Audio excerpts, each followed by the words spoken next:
শাহবাগ দ্বারা প্রথম বিচার ব্যবস্থা কিভাবে ধ্বংস হয়েছিল, যে বিচার চাইতে আসি নাই, ফাঁসি, ডাইরেক্ট ফাঁসি চাই, অর্থাৎ অপরাধী না হলে ফাঁসি চাই। এইখান থেকে বাংলাদেশের বিচার ব্যবস্থা ধ্বংস হয়েছিল। আর ইমরান এই সরকার কি বলেছিল, আজকে 10টার সময় রাতেও পতাকা উঠবে, কালকে 11টার সময় এই করতে হবে। ইমরান এই সরকার কি বাংলাদেশের প্রেসিডেন্ট ছিল? আমরা মাহমুদ ভাই যেখানে থাকে ওখানে সবাই উৎসুক হয়ে থাকে যে কখন মাহমুদ ভাই কি বলবেন, কিভাবে বলছেন, সেটার প্রতি আকর্ষণ আমারও তাই। তারপরে দু একটা কথা বলা, শাহবাগ নিয়ে আমি দুটো কথা বলবো নতুন প্রজন্মের উদ্দেশ্যে। শাহবাগ শুধু শাহবাগ নয়, শাহবাগের দুটো পয়েন্ট বলবো, শাহবাগের মধ্য দিয়ে কি হয়েছে বাংলাদেশে, এবং এটা দুটো নেগেটিভ দিক আর দু একটা পজিটিভ দিকও বলবো। শাহবাগ যে সব দিক থেকে নেগেটিভ তা না, এর পজিটিভ দিকটাও আমি বলবো। প্রথমে আমি নেগেটিভ দিকটা বলবো। নেগেটিভ দিকটা হচ্ছে এই যে শাহবাগের মধ্য দিয়ে, শাহবাগের দুইটা ডাইমেনশন, যে শাহবাগের মধ্য দিয়ে যে মাহমুদ ভাই যেটা বলেছিলেন যে শাহবাগে ফ্যাসিবাদের প্রতিধ্বনি, তখন কোনো রাজনীতিবিদ, কোনো সুশীল সমাজ বা আমরা কেউ বাংলাদেশে যে ফ্যাসিবাদ কায়েম হতে যাচ্ছে আমরা তখন এটা টের পাইনি, কিন্তু মাহমুদ ভাই সেটা টের পেয়েছিলেন, আমাদেরকে বুঝিয়ে দিয়েছিলেন, আমাদেরকে জাগ্রত করেছিলেন। আমি যেটা বলবো শাহবাগের মধ্য দিয়ে কি হয়েছে, প্রথম হচ্ছে বাংলাদেশে আইনের শাসনকে ধ্বংস করে দেওয়া হয়েছে। প্রথম এফেক্টেড হয়েছে বাংলাদেশের বিচার বিভাগ। বিচারের নামে অবিচারের সংস্কৃতি শাহবাগের মধ্য দিয়ে বাংলাদেশে প্রাতিষ্ঠানিক রূপ ধারণ করেছে। এটা হচ্ছে 1 নাম্বার। এর দু একটা উদাহরণ দিব আমি একটু পরে। 2 নাম্বার যেটা হয়েছে, শাহবাগের মধ্য দিয়ে বাঙালি মুসলমানের চিন্তা চেতনা, জীবন আচরণের মধ্য দিয়ে হিন্দুত্ববাদ ঢুকিয়ে দেওয়ার আনুষ্ঠানিক এবং প্রাতিষ্ঠানিক সূচনা হয়েছিল শাহবাগের মধ্য দিয়ে। অর্থাৎ শাহবাগ কি রিপ্রেজেন্ট করে? শাহবাগ রিপ্রেজেন্ট করে বাংলাদেশে অ্যাথেইজম, so-called secularism, penetration of Hinduism in the mindset of the Bengali Muslims and the society. এটা হচ্ছে শাহবাগের সবচেয়ে গুরুত্বপূর্ণ দিক। তরুণ সমাজকে এটা ধরতে হবে। এইটা যদি ধরতে না পারি, বাংলাদেশের মূল সমস্যা এখানে নিহিত। এইটা আমাদেরকে ধরতে হবে। এবার বিচার বিভাগের দু একটা উদাহরণ দিয়ে শেষ করবো। আমি কথা বাড়াবো না। কয়েকটা হাইকোর্টের কয়েকটা রায়ের কথা বলবো। আমি প্রথমে যে রায়ের কথা বলবো, বেগম খালেদা জিয়া, আপনারা জানেন সবাই, আলিয়া মাদ্রাসার মাঠে যে বিচার হচ্ছিল, সেই বিচারে বিচারক কিভাবে রায় দিলেন? বিচারক রায় দিলেন, খালেদা জিয়া আশ্চর্য হয়ে বলেছিলেন, আমি এতিমের টাকা আত্মসাৎ করেছি। এই আশ্চর্যবোধক চিহ্নটাকে বিচারক তার রায় লেখার সময় তুলে দিয়েছিলেন। তুলে দিয়ে খালেদা জিয়াকে বলছেন, এই দেখেন রায়ের মধ্যে বলছেন, এই তো খালেদা জিয়া স্বীকার করেছেন আমি এতিমের টাকা আত্মসাৎ করেছি। এর চেয়ে জঘন্য জালিয়াতি পৃথিবীর কোনো বিচার বিভাগে আর পাওয়া যাবে না। এবার বলবো তারেক রহমানের মামলা। তারেক রহমানের নামে কি হচ্ছে আপনারা জানেন।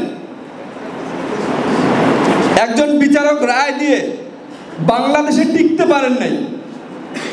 উনি ভুটানে গিয়েছেন, সেখানেও রয়ের হামলা হয়েছে ওনার উপরে। সেখান থেকে সারা পৃথিবী বিভিন্ন দেশে অনেক কষ্টে ফ্যামিলি থেকে বিচ্ছিন্ন হয়ে এক জায়গায় আশ্রয় নিয়ে এখনো তিনি মানবতার জীবনযাপন করছেন। বিচারকদের ন্যায় বিচার প্রতিষ্ঠার কোনো সুযোগ ছিল না। আর মাহমুদ ভাইয়ের মামলা কি বলবো, এটা তো আমরা সবাই জানি, truth is no defence. Mahmud ভাই যখন আদালতে তুলে ধরছিলেন যে আদালত অবমাননা হয়েছে, এইটার বিপক্ষে উনি যখন বলছিলেন সত্য কথা, যে আদালত কিভাবে বলছিল যে চেম্বার জজ মানেই সরকারের পক্ষে স্টে, এই কথাটা যখন অসংখ্য তথ্য প্রমাণ তিনি তুলে ধরছিলেন, তখন বিচারক বলতেছিলেন যে ট্রুথ ইজ নো ডিফেন্স। অর্থাৎ আমরা এখানে সত্য আর মিথ্যা যাচাই করতে আসি নাই। আপনি আদালত অবমাননা মিথ্যা দিয়েও আপনি আদালত অবমাননা করলে ওটা আদালত অবমাননা। কোর্টের কথা হচ্ছে এটা কি কোনো ন্যায় বিচারের কথা? এটা ন্যায় বিচার হতে পারে? একটা দেশ কখন ধ্বংস হয়? যখন তার বিচার বিভাগ ধ্বংস হয়।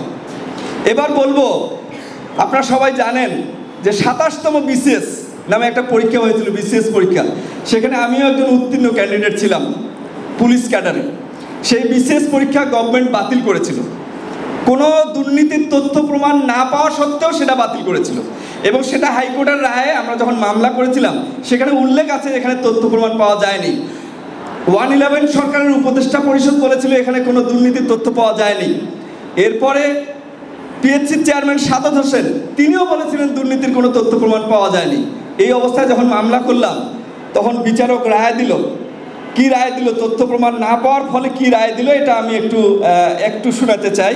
40 সেকেন্ড লাগবে আমার, তারপরেই আমরা মাহমুদ ভাইয়ের বক্তব্যের দিকে চলে যাব।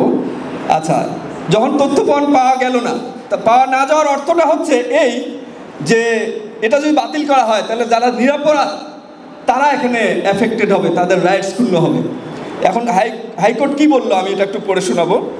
হাইকোর্ট বলছে decision might be drastic for the innocent and the deserving candidates to accept. Bangla অর্থটা নিশ্চয়ই আমরা বুঝতে পারছি না। ডিসিশনটা খুবই ড্রাস্টিক হতে পারে ইনোসেন্ট ক্যান্ডিডেটদের জন্য এবং যারা ডিজার্ভ করে এই চাকরিতে জয়েন করার জন্য, তাদের জন্য এটা খুব ড্রাস্টিক হবে গ্রহণ করাটা। But when the evils cannot be sorted out from the good ones, the innocent do pay the price too. অর্থাৎ যারা অপরাধ করেছে এই ভালোদের মধ্যে যদি আমরা অপরাধীকে খুঁজে পেতে ব্যর্থ হই তাহলে তার দায়ভার নিরপরাধ যারা তাদেরকেও নিতে হবে। পৃথিবীর কোনো বিচার বিভাগ এই কথা অ্যাকসেপ্ট করবে? আমরা কি বলি, বিচার বিভাগের মূল কথা হচ্ছে যে 10 জন অপরাধী ছাড়া পাক কিন্তু একজন নিরপরাধীও যেন শাস্তির মুখোমুখি না হয়। তাহলে এই বিচার বিভাগ কি বললো? পুরো তার উল্টো কথা, যে একজন অপরাধী যেহেতু আমরা খুঁজে পেলাম না সেহেতু সমস্ত নিরপরাধকে এটার ভাগিদার হতে হবে, এটার জন্য ক্ষতিগ্রস্ত হতে হবে, এটা তাদেরকে মেনে নিতে হবে। আচ্ছা, তারপরে কি বললো? তারপরে বললো we find no device for the protection of the innocent in such a situation.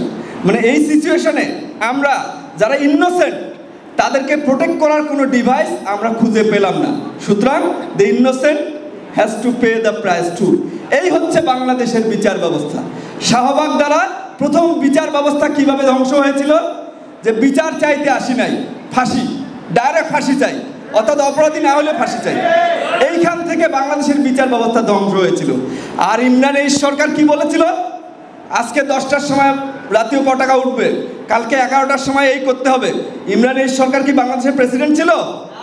প্রধানমন্ত্রী ছিল? সে জাতীয় পতাকা উত্তোলনের ডাক দিতে পারে? পারে না।